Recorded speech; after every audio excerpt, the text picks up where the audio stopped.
Now here we are taking one another example of the balancing of the redox reaction. Basic medium में reaction को balance करके देखेंगे. Good, very nice. Channel को subscribe करना मत भूलिए. वीडियो को लाइक जरूर करिए, फ्रेंड्स के साथ शेयर करिए. यहां मैंने एक एग्जांपल लिया है. डिस्प्रपोर्शनेशन टाइप की रिएक्शन है जिसमें एक ही एलिमेंट का ऑक्सीडेशन भी होता है और रिडक्शन भी. यहां Cl ही रिड्यूस भी हो रहा है और Cl ही ऑक्सीडाइज भी होता है. तो रिएक्शन को कैसे बैलेंस करेंगे? आपने पिछली वाली वीडियो मेरी जरूर देखी होगी. उसमें मैंने नियम लिखे हैं, रूल्स लिखे हैं. उन्हीं रूल्स को हम यहां अप्लाई करेंगे. Right now our first step. Yes Ankit, first step apply करेंगे. And the first step is find the oxidation state of all the elements. Cl is having 0, oxygen -2, hydrogen +1. इस Cl की -1. This Cl is having +5, oxygen -1, H +1 and oxygen -2. Yes, मानस में देखता हूं. है तो यहां पर सबसे पहले हमने फाइंड आउट की ऑक्सीडेशन स्टेट. अब ध्यान से देखिए, Cl 0 से कन्वर्ट होता है Cl -1 में, Cl 0 से कन्वर्ट हो रहा है Cl +5 में. तो दो हाफ में रिएक्शन को डिवाइड कर लेते हैं. One is oxidation half, one is oxidation half.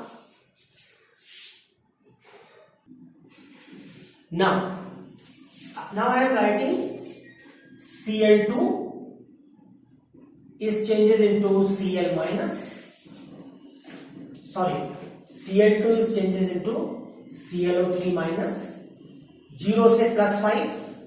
There is an increase in the oxidation number. And what will be the reduction half?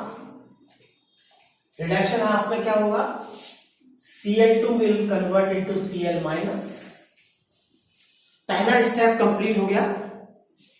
दूसरा स्टेप करेंगे, उन एलिमेंट्स को बैलेंस करेंगे जिनकी ऑक्सीडेशन स्टेट में चेंज आ रहा है. तो नेचुरली Cl की में चेंज आ रहा है, ऑक्सीजन की सेम है, हाइड्रोजन की सेम है. ओके, तो यहां हम 2Cl कर लेते हैं. Cl बॉन्ड दोनों तरफ 2-2 हो गए. यहां भी 2Cl कर लेते हैं, दोनों तरफ 2-2 Cl हो गए. Now we will balance the charge minded by addition of electron only. तो या तो दोनों तरफ 0 चार्ज आ जाए या दोनों तरफ +10. माइंडेड, एक Cl के ऊपर चार्ज +5 है तो 2Cl के ऊपर चार्ज +10 होगा. लेफ्ट हैंड साइड में 0 है, राइट हैंड साइड में 10. तो यहां मैं 10 इलेक्ट्रॉन ऐड कर दूं. दोनों तरफ आप देखेंगे चार्ज 0 हो गया है. 10 इलेक्ट्रॉन ऐड करने का मतलब है -10 सोचना है ना. -10 सोचेंगे तो +10 और -10 हो गया टोटल 0. हियर इज ऑल्सो, यहां चार्ज है -2, एक Cl पर -1 तो 2 Cl पर -2. Here is 0 charge is there. तो दोनों तरफ चार्ज को बैलेंस करना है. तो 2 इलेक्ट्रॉन लेफ्ट हैंड साइड में ऐड कर दीजिए. तो दोनों तरफ -2 चार्ज हो जाएगा. Okay, then after we will balance the oxygen by addition of water. Of course 6 oxygen are here, तो आई विल ऐड 6 वाटर. नीचे वाले हाफ में, रिडक्शन हाफ में ऑक्सीजन है नहीं, तो there is no need to do anything. Hydrogen balance करेंगे by addition of H+ ion. Here is 12H, तो 12H+ कर देंगे. 12H+. हाइड्रोजन बैलेंस हो गया. अब लास्ट वाला स्टेप हम अप्लाई करेंगे, OH माइनस ऐड करेंगे equal to H plus ion both the side. तो यहां हमने किया 12OH minus, here is also the 12OH minus, okay, 12OH minus 12OH minus. अब हम इस H प्लस और OH माइनस को मिलके वाटर बना देंगे, यहां है नहीं, कोई नीड नहीं है, और इलेक्ट्रॉन को कैंसिल करते हुए ऐड करेंगे, ओके। तो एक बार और लिख लेता हूं मैं रिएक्शन को ताकि मिस्टेक ना हो। तो here will B 12OH minus 6H2O Cl2 2ClO3 minus 10 electron 12H2 2 electron plus Cl2 changes into 2Cl minus. Electron को कैंसिल करना है, जो कॉमन चीजें हैं उनको कैंसिल करना है और ऐड करना है। This half will be multiplied by 1, this half is multiplied by 5। तो 10 इलेक्ट्रॉन से 10 इलेक्ट्रॉन कैंसिल। धीरे धीरे करिए, प्रैक्टिस करिए, शुरू में प्रॉब्लम हो सकती है, स्टेप वाइज अडॉप्ट करिए। Now we will add both the halves. Here will be 6 water molecules. Yes. Now add कर दीजिए. Here is 5Cl2. This is 1Cl. तो हो गया 6Cl2. 5Cl2 और 1Cl2. 6Cl2. 12OH माइनस आए. Twice ClO3 माइनस और 5 2 हो गया 10, 10Cl माइनस और 6H2। In this way we can balance this reaction.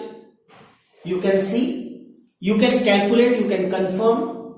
12Cl2 है, यहां भी 12Cl है, यहां 12Cl, यहां भी 12Cl, ऑक्सीजन 12 है, 2 3s are 6 और 6 12 oxygen, 12 hydrogen, 12 hydrogen.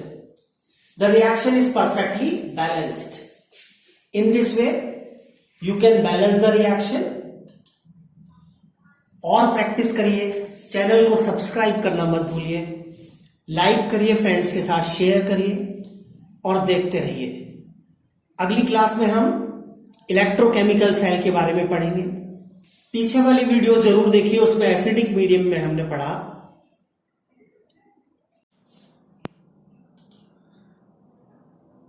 Hello everybody, class 11 का चैप्टर रिडॉक्स रिएक्शन। अभी तक पिछली वीडियोस में हमने डिफरेंट ऑक्सीडेशन स्टेट्स पता किए, एसिडिक और बेसिक मीडियम में कैसे रिएक्शन बैलेंस करते हैं वो किए। आपने पिछला वाला वीडियो भी सब्सक्राइब किया होगा, लाइक किया होगा। इस वाली वीडियोस को लाइक करना मत भूलिएगा, सब्सक्राइब जरूर करिए, शेयर करिए फ्रेंड्स के साथ। तो electrochemical cell, we will study the electrochemical cell today. आप सबने इलेक्ट्रोकेमिकल सेल देखा है, कोई बता सकता है इलेक्ट्रोकेमिकल सेल का कोई एग्जांपल जो आप सबने देखा हो? Yes, anybody? Can you tell me?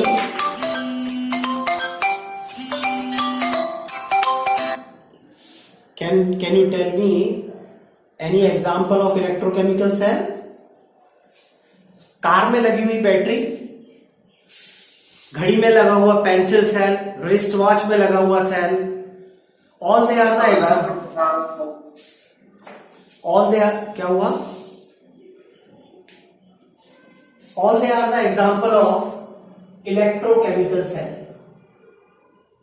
electrochemical cell, how we can define the electrochemical cells? When the chemical energy converted into electrical energy, chemical energy को इलेक्ट्रिकल एनर्जी में कन्वर्ट करते हैं।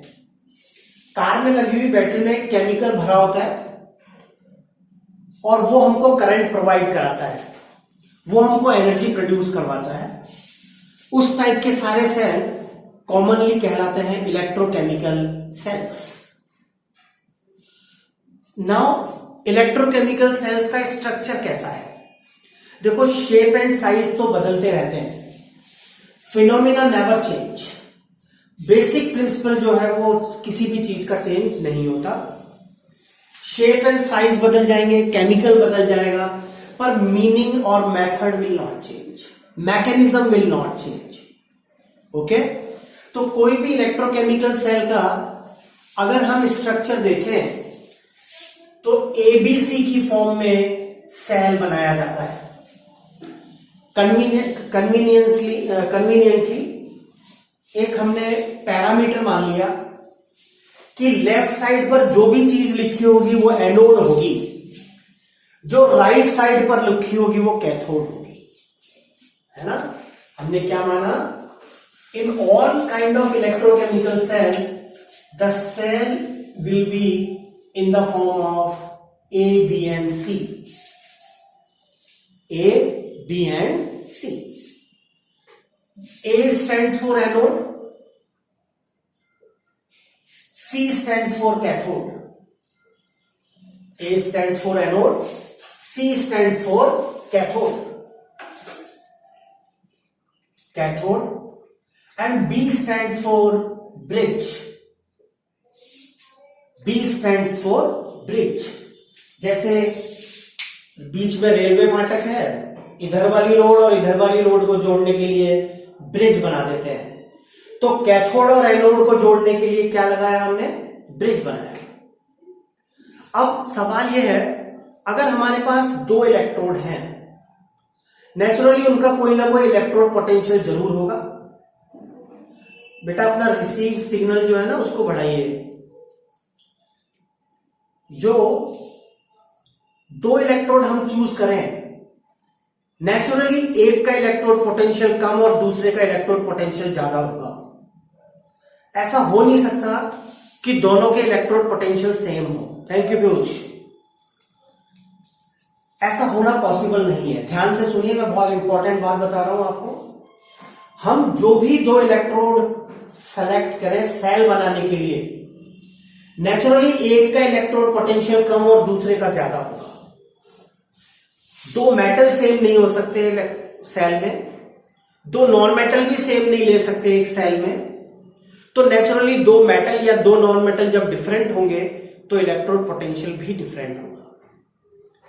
अगर इलेक्ट्रोड पोटेंशियल डिफरेंट है तो naturally एक electrode का electrode potential ज्यादा और एक का कम होगा। एक इलेक्ट्रोड का इलेक्ट्रोड पोटेंशियल कम होगा, नेचुरली दूसरे का ज्यादा होगा। बिल्कुल 100% पक्की बात है। तो मान लेते हैं जिसका इलेक्ट्रोड पोटेंशियल कम है वो एनोड बनेगा और जिसका इलेक्ट्रोड पोटेंशियल ज्यादा है वो कैथोड बनेगा।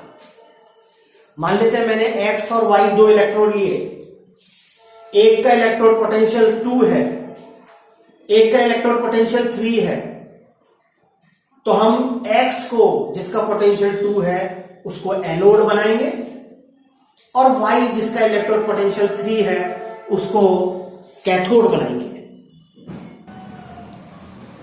तो एनोड पर हमेशा ऑक्सीडेशन होगा। Always the oxidation will takes place at anode and always the reduction will takes place at cathode. Anode पर ऑक्सीडेशन और कैथोड पर रिडक्शन होगा।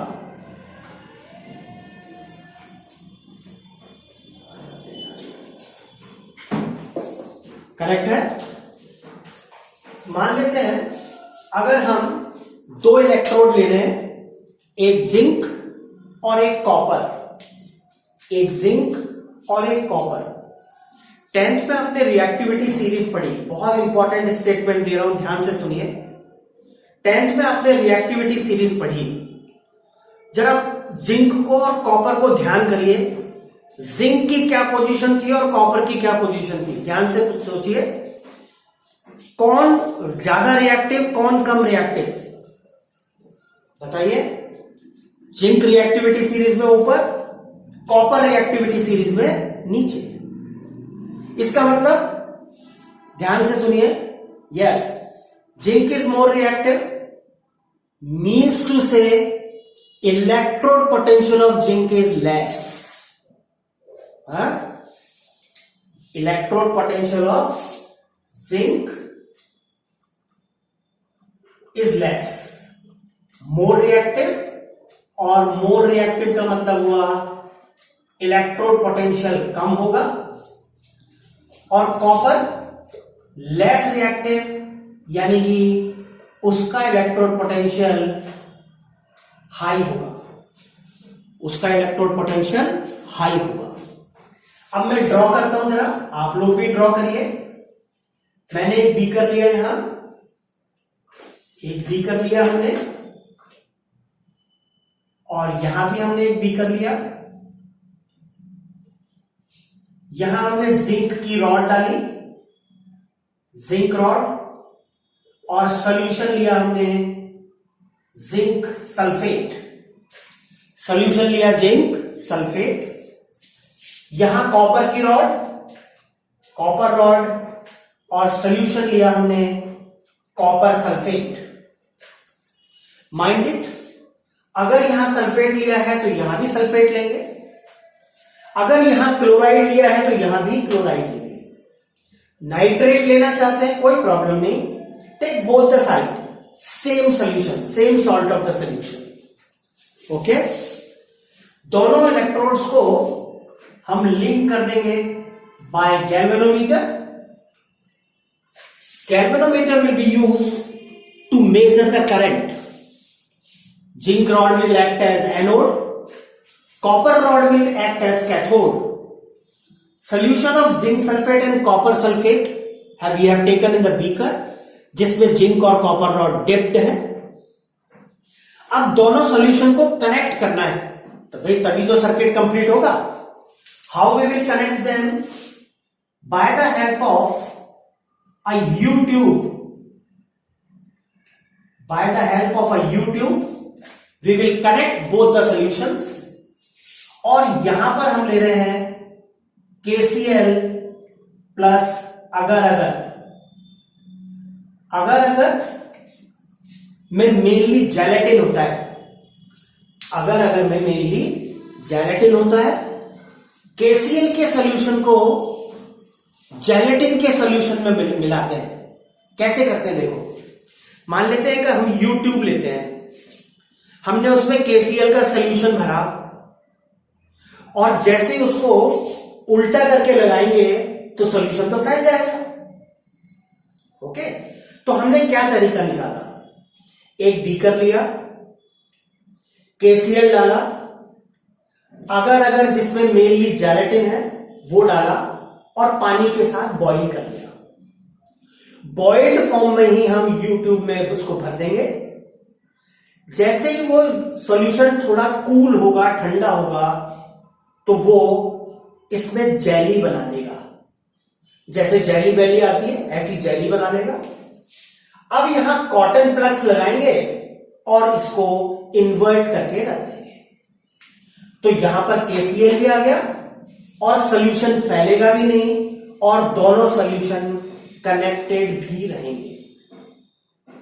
इन this way you will see both the solutions are connected together, the circuit is closed now, पूरा circuit अपना बन गया है। Zinc anode लिया, कॉपर कैथोड लिया, उन दोनों रॉड्स को जिंक सल्फेट और कॉपर सल्फेट के सॉल्यूशन में डिप किया, गैल्वेनोमीटर से दोनों रॉड्स को कनेक्ट किया, और दोनों सॉल्यूशन को कनेक्ट करने के लिए हमने लिया salt bridge. This is called salt bridge, where KCl and agar is present. आपने जेलेटिन जरूर देखा होगा। कैप्सूल के ऊपर का जो कवर होता है, जो मेडिसिन हम लेते हैं, कैप्सूल लेते हैं, उसमें जो ऊपर का कवर है that is gelatin. That is a simple example I am giving. बहुत तरीके का मिलता है, मैं दोबारा कहूंगा, साइंस में शेप एंड साइज पर कोई डिपेंडेंस नहीं है, वो तो बदल भी देते हैं। हमारी कन्वीनियंस किस में है, इकोनॉमिकली कहां पड़ेगा, all these are the depending factors. जैसे ही ये सर्किट बनेगा वैसे ही तुरंत रिएक्शन स्टार्ट हो जाएगी। कैसे पता चलेगा रिएक्शन स्टार्ट हो गई?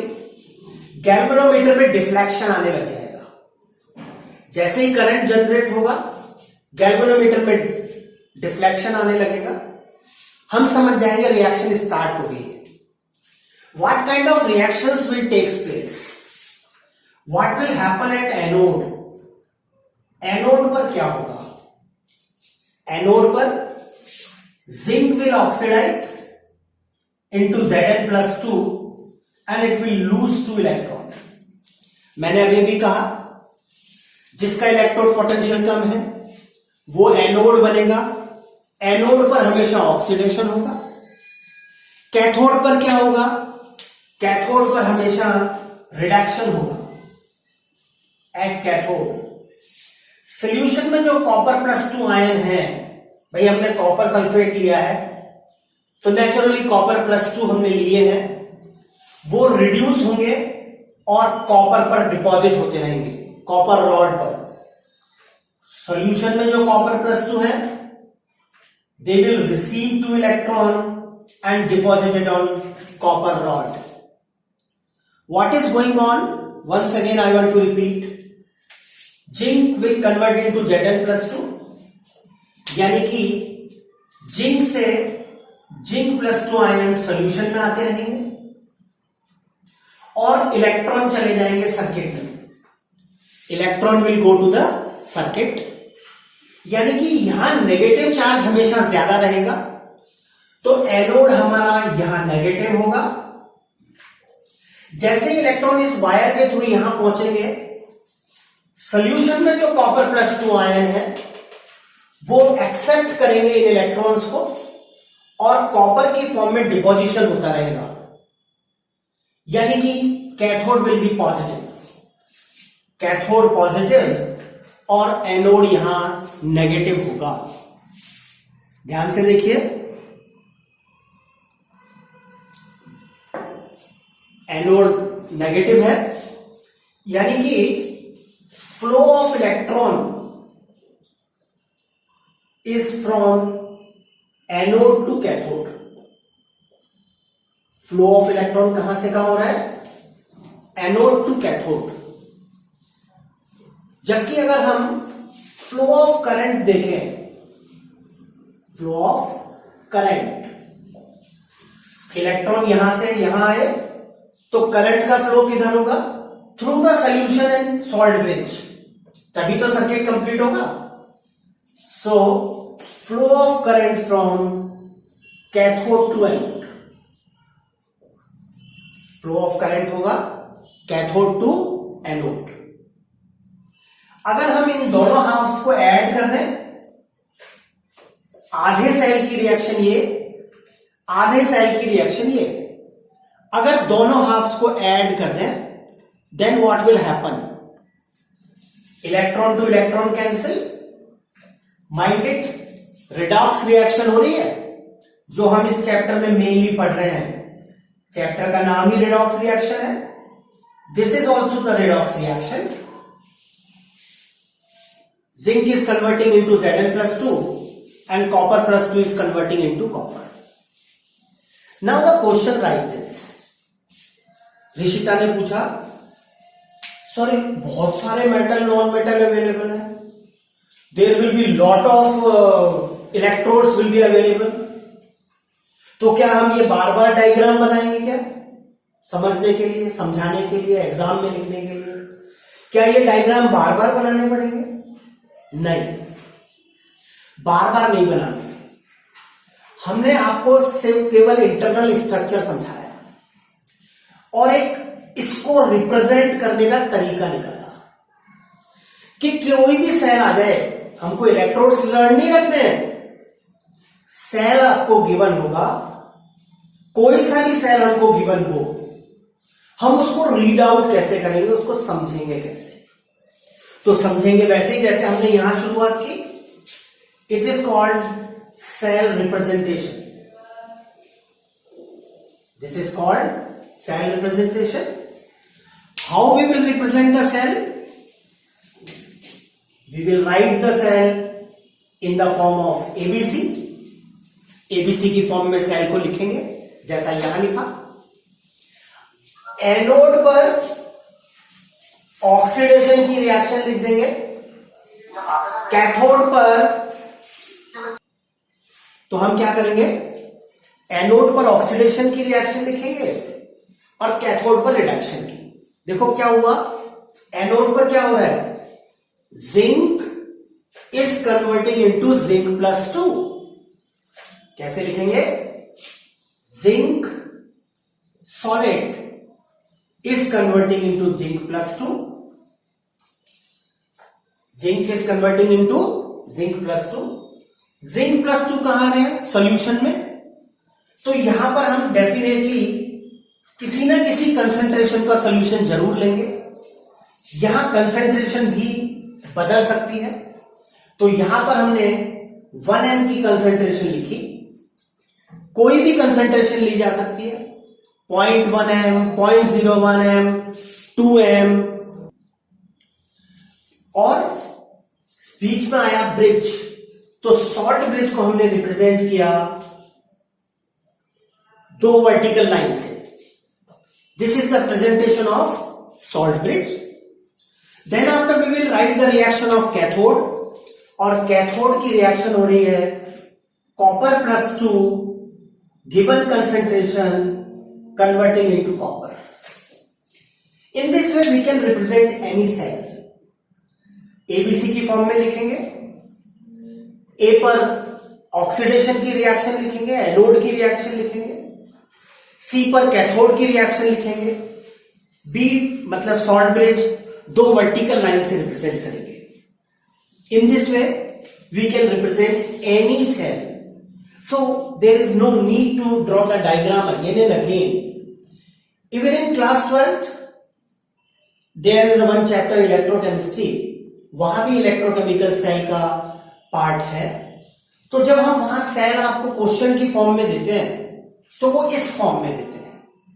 आपको इसको कैसे समझना है वो मैंने बार बार बताया आपको। ये एनोड माना जाएगा, जो लेफ्ट में लिखा है अंडरस्टूड है एनोड है, राइट में लिखा है अंडरस्टूड है कैथोड है। ये सॉल्ट ब्रिज है। कंसंट्रेशन रिप्रेजेंट हो रही है, जैसी रिएक्शन हो रही है वैसे लिखना है। ऐसा नहीं कि जिंक प्लस 2 इधर लिखा और जिंक इधर लिखा, नो। क्या रिएक्शन थी, zinc is converting into Zn plus 2, तो देखो मैंने पहले जिंक और फिर Zn प्लस 2 लिखा। Copper plus 2 is converting into copper, मैंने वैसा ही लिखा, copper plus 2 is converting into copper. Now जो गैल्वेनोमीटर में रीडिंग आ रही होगी वो क्या है, we will call it the standard EMF, standard electromotive force, standard electromotive force. We can represent it by E naught cell और बाय ई नॉट या ईएमएफ नॉट, ईएमएफ नॉट।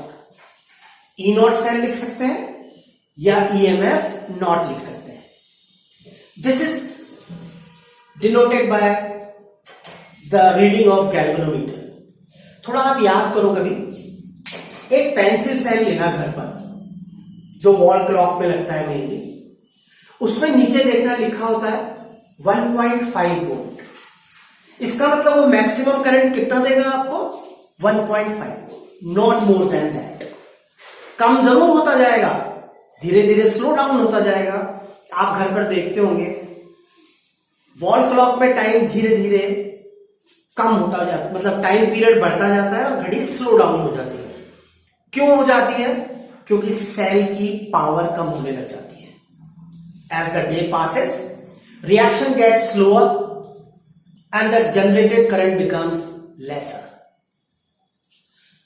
तो how we can define the standard EMF, कैसे लिखेंगे? It is the difference of standard electrode potential of cathode and anode. बहुत simple, क्या formula लिख सकते हैं? E naught cell is equal to E naught cathode minus E naught anode. E naught cathode minus E naught anode. Standard cathode का potential में से anode का potential अगर माइनस कर दें, then we will get the standard EMF when no current is withdrawn. भाई current कौन use करता है? रेजिस्टेंस यूज करता है। हमारे घर में जैसे ही हम बल्ब जलाते हैं मीटर चलने लग जाता है। क्यों चलने लग जाता है? क्योंकि हम रेजिस्टेंस डेवलप कर रहे हैं। ओके, जैसे ही रेजिस्टेंस डेवलप करेंगे मीटर अपने आप ऑन हो जाता है, उसमें रीडिंग आने लग जाती है। तो यहां पर स्टैंडर्ड ईएमएफ को हमने कैसे लिखा? The difference of standard electrode potential of cathode and anode. Cathode के स्टैंडर्ड पोटेंशियल में से एनोड का पोटेंशियल माइनस कर दीजिए, you will get the standard EMF. यहां पर it is measured by galvanometer. Galvanometer से मेजर करेंगे,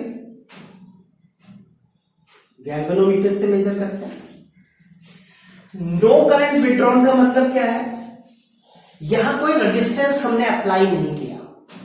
पूरे सर्किट में आप देख लीजिए, कहीं भी छोटा भी एलईडी भी नहीं लगाई है। तो जो भी करंट जनरेट हो रहा है that is recorded by galvanometer. एक दूसरी टर्म है and that is called EMF और ई सेल, और we can call it cell potential. We can call it cell potential. ये क्या होता है? बिल्कुल ऐसा ही होता है। कैसे डिफाइन करते हैं? It is the difference of electrode potential of cathode and electrode potential of anode. Difference of minus है ना, माइनस का मतलब difference of electrode potential of cathode and anode when current is withdrawn from the cell, from the cell। जब cell से current withdraw हो रहा हो। For example क्या करें, कैसे समझे? मान लेते हैं ये जिंक रॉड, ये कॉपर रॉड, यहां हमने एक लगा दी छोटी सी एलईडी, छोटी सी एलईडी लगा दी हमने। नेचुरली जैसे ही एलईडी हम लगाएंगे वो ग्लो करेगी। बाकी बचा हुआ जो करंट है वो वोल्ट मीटर से मेजर करेंगे। किससे मेजर करते हैं इसको? Volt meter. कैसे किया हमने? हमने गैल्वेनोमीटर हटा लिया, यहां पर हमने एक एलईडी लगा दी, गैल्वेनोमीटर की जगह लगा दिया वोल्ट मीटर। मान लेते हैं एलईडी ने करंट कंज्यूम किया 0.5, यहां करंट आ रहा था 1.5। ओके, टोटल करंट जनरेट हो रहा था 1.5 वोल्ट। एलईडी ने कंज्यूम कर लिया 0.8 फॉर एग्जांपल, तो वोल्ट मीटर कितना करंट शो करेगा? 0.7 वोल्ट। टोटल करंट जनरेट हो रहा था 1.5, एलईडी ने ले लिया 0.8, तो रेस्ट करंट कौन मेजर कर रहा है? बचा हुआ करंट वोल्ट मीटर। और कितना आया? 0.7। नेचुरली 1.5 माइनस 0.8 हो जाएगा कितना? 0.7। तो जब करंट विड्रॉ हो रहा हो, एट दैट टाइम जो वोल्ट मीटर की रीडिंग है वो कहलाएगी सेल पोटेंशियल और ई सेल और ईएमएफ। जब करंट विड्रॉ नहीं हो रहा हो तब गैल्वेनोमीटर की रीडिंग क्या कहलाएगी? स्टैंडर्ड ईएमएफ, जो हम बाजार से खरीद के लाते हैं। आपको वीडियो जरूर पसंद आई होगी। पिछली वीडियो को जरूर देखिए, बैलेंसिंग सीखिए एसिडिक और बेसिक मीडियम में। ऑक्सीडेशन नंबर कैसे निकालते हैं उसकी भी वीडियो देखिए, देखते रहिए मेरा चैनल। मैं कंटिन्यू करूंगा इलेक्ट्रोकेमिकल सेल को। अगली बार अगला वीडियो जरूर देखिए। शेयर, लाइक और सब्सक्राइब करना मत भूलिए। सीखना चाह रहे हैं हम?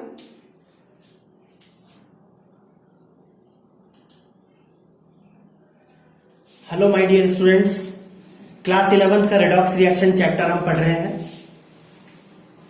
हमने पिछली वीडियोस में ऑक्सीडेशन नंबर निकालना, balancing of reaction, electrochemical cell के बारे में पढ़ा। आज की वीडियो में हम ये देखेंगे कि अगर इलेक्ट्रोड पोटेंशियल्स गिवन हैं तो सेल कैसे बनाए जाए, उनकी ईएमएफ कैसे निकाला जाए।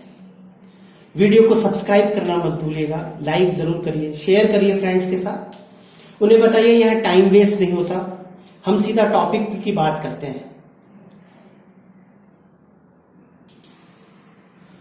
ओके, तो सपोज करें हमको 3 सेल्स गिवन है। ये 3 सेल गिवन है। मैग्नीशियम का इलेक्ट्रोड गिवन है हमको, सॉरी सेल बोला मैंने, इलेक्ट्रोड की बात कर रहे हैं। फॉर एग्जाम्पल इसका इलेक्ट्रोड पोटेंशियल है -2.34 वोल्ट्स। जिंक इलेक्ट्रोड गिवन है, इसका इलेक्ट्रोड पोटेंशियल है -0.74 वोल्ट्स। और एक तीसरा इलेक्ट्रोड गिवन है सिल्वर का, और इसका इलेक्ट्रोड पोटेंशियल है 0.80। ये 3 इलेक्ट्रोड्स गिवन है। हमसे पूछा जाता है बताइए कितने सेल बन सकते हैं, और जो सेल बनेंगे उनके स्टैंडर्ड ईएमएफ क्या होंगे। How many cells are possible, what will be there standard EMF, and what will be the half cell reactions. तो इन तीनों को ध्यान से देखिए। मैग्नीशियम का इलेक्ट्रोड पोटेंशियल सबसे कम है, उससे ज्यादा है जिंक का, और सिल्वर का सबसे ज्यादा, इन तीनों में। तो मैं सबसे पहले इन दोनों को यूज करते हुए सेल बनाता हूं। There will be formation of 3 cells minded with using these 3 electrodes. पहले मैग्नीशियम और जिंक को यूज करते हैं। इलेक्ट्रोड पोटेंशियल कम है मैग्नीशियम का, नेचुरली मैग्नीशियम एनोड बनेगा। This will be our bridge and cathode. तो मैग्नीशियम एनोड बनेगा। क्यों बनेगा? क्योंकि इलेक्ट्रोड पोटेंशियल कम है। Zinc will become cathode. Why? Because the electrode potential of zinc is higher than magnesium. तो क्या रिएक्शन होगी? मैग्नीशियम जब एनोड है तो नेचुरली उस पर ऑक्सीडेशन होगा। Magnesium will convert into magnesium +2। कोई ना कोई कंसंट्रेशन उसकी जरूर होगी। ये सॉल्ट ब्रिज। जिंक का इलेक्ट्रोड पोटेंशियल कम है, जिंक बनेगा कैथोड। रिएक्शन होगी रिडक्शन की, यानी कि जिंक +2 C कंसंट्रेशन का will convert into zinc. Mg will convert into Mg+2. Zinc +2 will convert into zinc. How we can find out the standard EMF? E0 cell कैसे निकाल सकते हैं? क्या फॉर्मूला बताया था?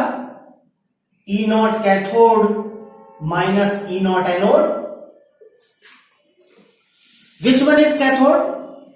Yes, right. Zinc is cathode. Zinc का electrode potential है -0.74 volt, ये वाला माइनस ये आ गया, एंड यस 1.7 बिल्कुल ठीक है, ये हुआ -2.34, सब्ट्रैक्ट कर लेंगे, yes correct Mansi, and you will get it +1.7 volts. यानी कि जो सेल रेडी हुआ 1.6, जो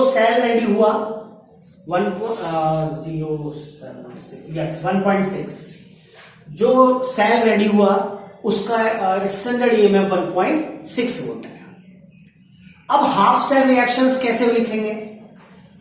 हाफ सेल रिएक्शन लिखिए, एनोड पर मैग्नीशियम का ऑक्सीडेशन होगा, it will lose 2 electron. Cathode पर क्या होगा? कैथोड पर जिंक +2 रिड्यूस होगा,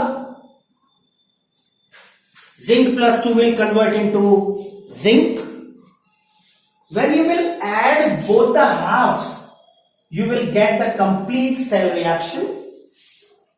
Okay? जैसे हमने पिछली बार वाले में की थी, तो Mg plus Zn+2 changes into Mg+2 plus Zn. This will be the complete cell reaction. तो हमने 3 चीजें की यहां, सेल को रिप्रेजेंट किया, स्टैंडर्ड ईएमएफ निकाला, और हाफ सेल रिएक्शंस लिखी, और कंप्लीट सेल की रिएक्शन हमने लिखी। In this way we can find these things. एक और सेल बनाता हूं, फिर तीसरा आप बनाइएगा। Now I am taking zinc and silver, compare these two. Zinc is having low electrode potential, silver is having higher electrode potential. तो ABC की फॉर्म में अगर हम लिखें, zinc will be anode, silver will be cathode, zinc का oxidation होगा, Zn+2 बनेगा, कोई भी कंसंट्रेशन लिख सकते हैं, मैंने 1m लिख दी। Here will be the salt bridge, and silver concentration 1m will convert into Ag. In this way we can write the cell by using 2 electrodes, zinc and silver. Now we will find the electrode potential by using the same formula. E0 cell is equal to E0 cathode minus E0 anode. Cathode का electrode potential है 0.8, anode का electrode potential है 0.74। Okay, now you can add it, minus minus will become plus and it will be 1.54 I think. Am I right? Perfectly right. Yes, Priyanshi, yes, Vika. Very nice. Very good. In this way, we can find the standard EMF. Now, our target is to write down the half cell reactions. Anode की reaction, cathode की reaction. Yes. Anode is negative, cathode is positive. Oxidation reaction लिख रहे हैं. Zinc is converting into Zn+2, जैसा हमने cell में लिखा। Ag+ is converting into Ag। थोड़ा इस स्टेप को ध्यान से देखेंगे। Ag+ will receive an electron, Ag+ केवल एक ही इलेक्ट्रॉन रिसीव करेगा, माइंडेड, क्योंकि Ag के ऊपर चार्ज +1 ही आता है। As a result it will convert into Ag। हमने दोनों हाफ लिख लिए, एनोडिक हाफ की रिएक्शन और कैथोडिक हाफ की reaction. We wrote both the half reactions. How to get this complete cell reaction? Once again I want to repeat, we will add these 2 halves by cancel out the electrons, yes Arvind. इस half को 2 से और इस half को 1 से multiply कर लीजिए। Electron to electron cancel, 2 2। Carefully write down the reaction. Zinc plus 2Ag plus changes into Zn plus 2 plus 2Ag. Okay? So we can write down the complete cell reaction in this way. Correct? Okay? Now you have to do the third one. कौन सा cell बनेगा? Now we can combine the magnesium and silver. Yes. Do it now. तीसरा cell भी आप बनाइए। मेरे अगले videos भी जरूर देखिए, पीछे वाले वीडियोस भी देखिए, शेयर करिए, अपने फ्रेंड्स को बताइए, लाइक करिए, कमेंट करिए, चैनल को सब्सक्राइब करना मत भूलिए। अगली वीडियो जरूर देखिएगा।